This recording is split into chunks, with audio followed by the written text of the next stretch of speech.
welcome or welcome back to Scholarly. If you're new here, I'm V, and in today's video I'm going to be showing you guys how I go about a typical day when I am in exams as a CAPE student.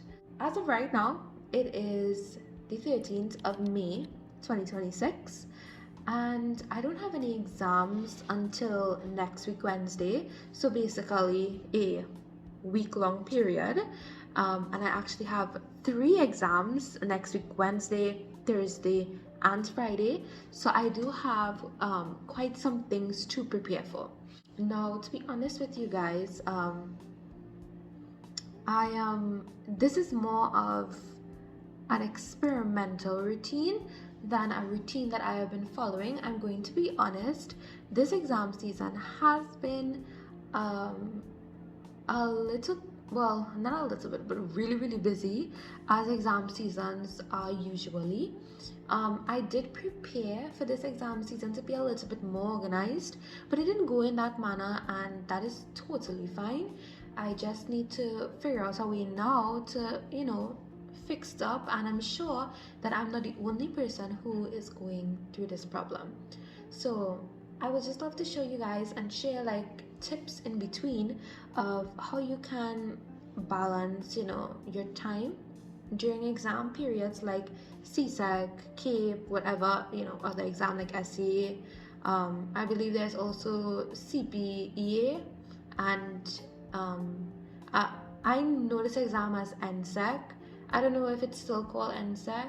I really don't know. So without further ado, let us begin today's video by figuring out my schedule for the day. Okay guys, so this is kind of what my day is looking like today. As you can see, I recently created a Notion planner. I would love to show you guys what this Notion planner looks like. Could I zoom out so I can show you guys? I'm so proud of this Notion planner. Like, it's just so adorable in my opinion. And there are these sections here for each part of my life that I want to work on, as well as this kind of routine is like a roulette system that I AI generated, but I gave them the prompt, I promise. And then also the BTS Love Yourself album. So to all the armies out there, I'm also an army and I absolutely love them.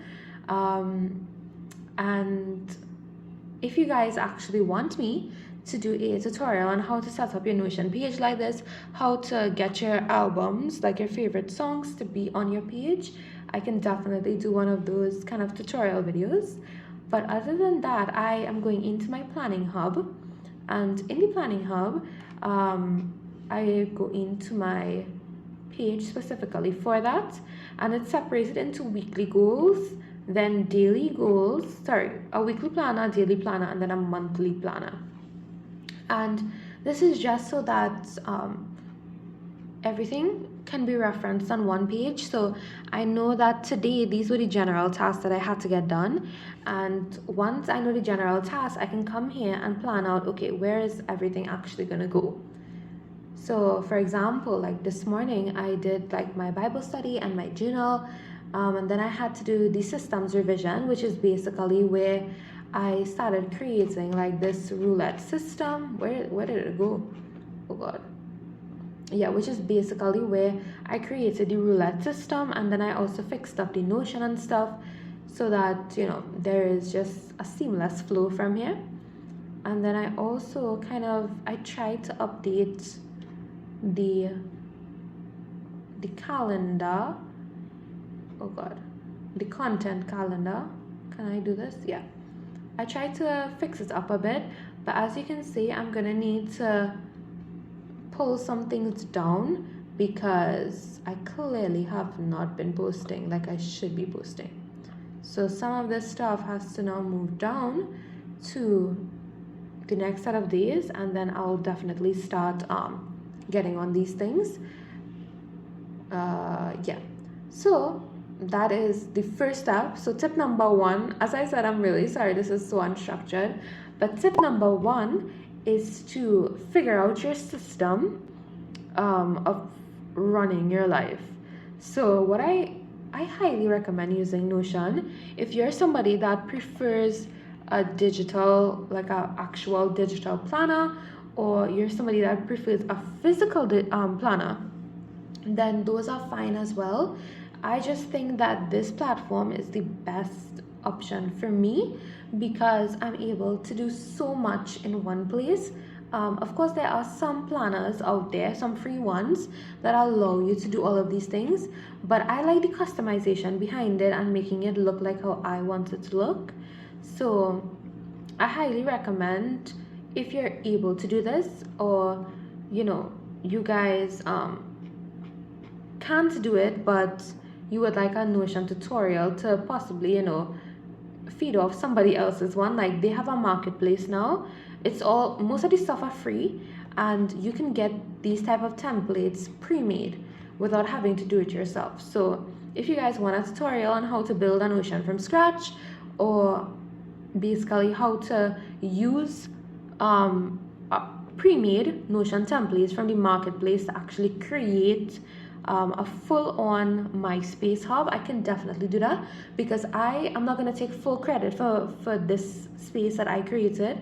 A lot of the pages were actually pre-made templates that I took, oh my god, that I took and chopped it up and took pieces that I wanted, pulled out pieces that I did not want, and then put it all together. It is 2 minutes to 2 p.m.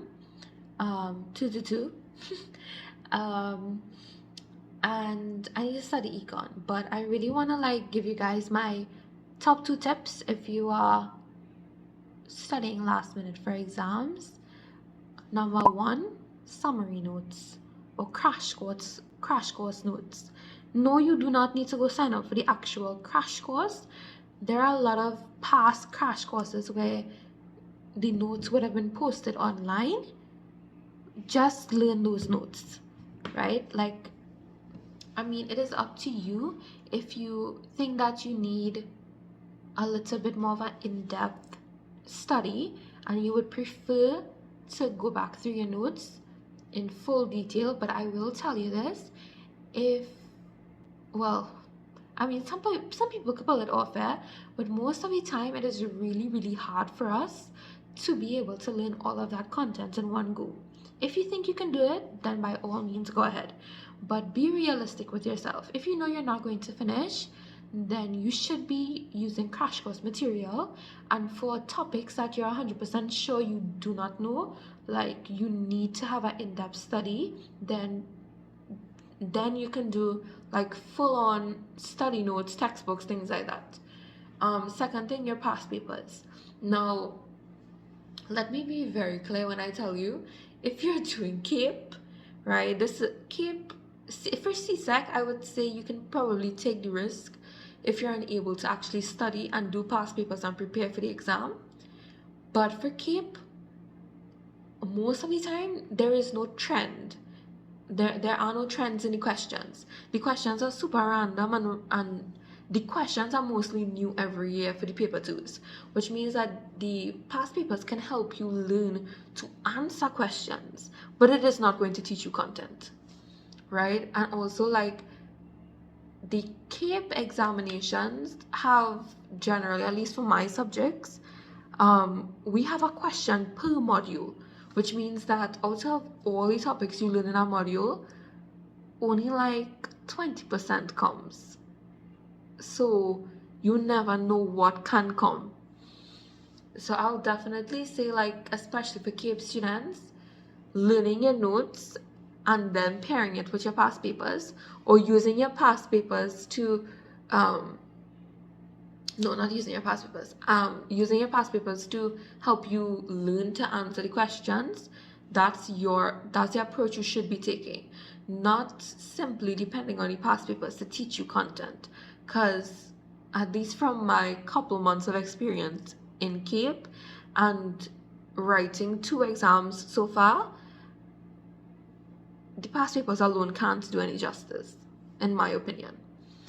So yeah, those are my 2 tips.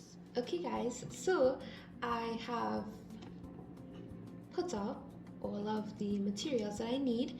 I'm sorry you guys can't see the screen here, but I basically have up the summary notes that I'm going to be using to study for economics.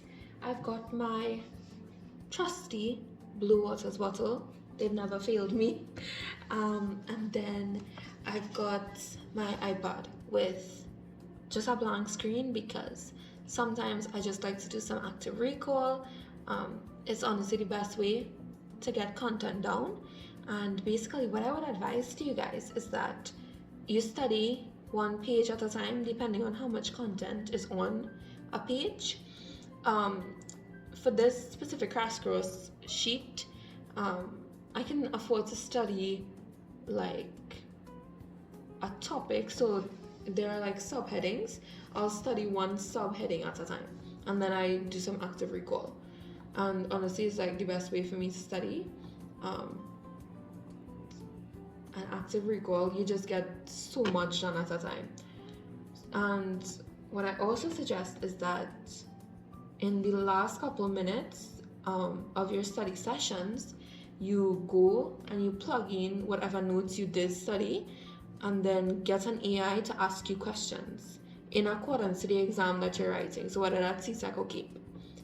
And those two are like my go-to tips for when you're just trying to get content in. So enough rambling. It is currently 2:06.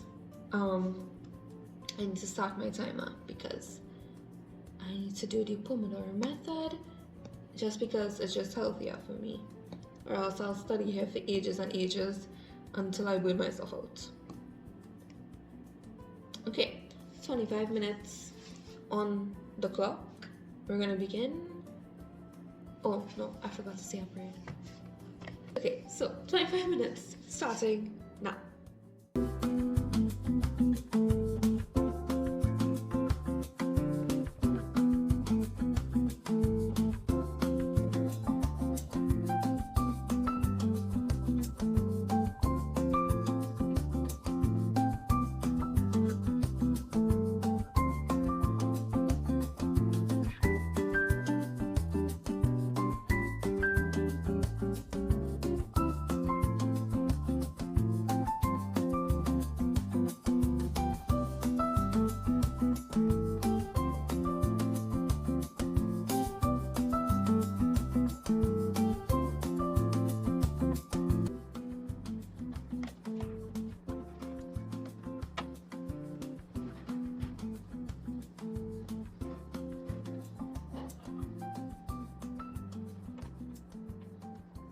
Hey guys, so it's me from the future.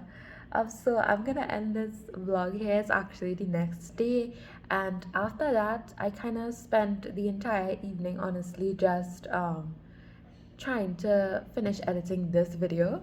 So because I really want to put it out today, I'm almost done, and I don't want to wait until my schedule gets packed again and I get closer to my next exam before I edit this video and post it out. So I want to thank you all so much for watching, and thank you all so much for the support that you have given Scholarly. I promise you that I am gonna try my best to keep improving Scholarly for you all. And if you are interested in Scholarly and you love what we're doing, I would encourage you to like and subscribe down below, and comment down below what subjects you're doing, what exam you're writing, whether it's CAPE or CSEC, and how it's going for you right now. Alright guys, thank you all so much once again for watching, and I will see you in our next video. Bye!